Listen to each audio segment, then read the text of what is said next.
যেটা বলি লোন করা টাকা, এই লোন করা টাকা এটা দিয়ে যাতে ভালোভাবে কাজ শিখতে পারে, বিদেশে দেওয়ার সুযোগ আছে না এগুলোতে? জি স্যার। ভালোভাবে কাজ শিখেন, আর এটার জন্য টাকা তো দিতেই হবে, ওইটা টাকা পাইবেন নাকি? বাবা কি জানেন আপনি যদি টাকা পাইবেন? আমার টাকাও নেওয়া হয়নি স্যার। আর ওটা পাবেন হলো 80% অ্যাটেন্ডেন্স থাকতে অবস্থা, আর পরীক্ষা ফাইনাল করতে বসতে হবে মাঝে থেকে হাওয়াই পার্সেন্ট। তাহলে এটা পাইতে হইলে আপনাদের ব্যাঙ্ক অ্যাকাউন্ট নাম্বার আর অথবা মোবাইল নাম্বার দিয়ে দেবেন যাওয়ার আগে, ট্রেনিং শেষ হওয়ার আগে। তাহলে পরে কিন্তু আপনি বুঝতে পারবেন যাতে ভুল না হয়। তাহলে আপনার অ্যাকাউন্ট করাবেন, আমি কোনো ট্যাক্স ফ্যাক্স কিছু ব্যাপার দিতে হবে।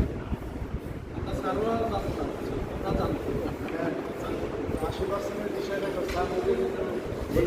80% আপনার অ্যাটেন্ডেন্স করা হবে। কথা বলবেন আচ্ছা, ওদের সাথে একটা আচ্ছা, যেগুলো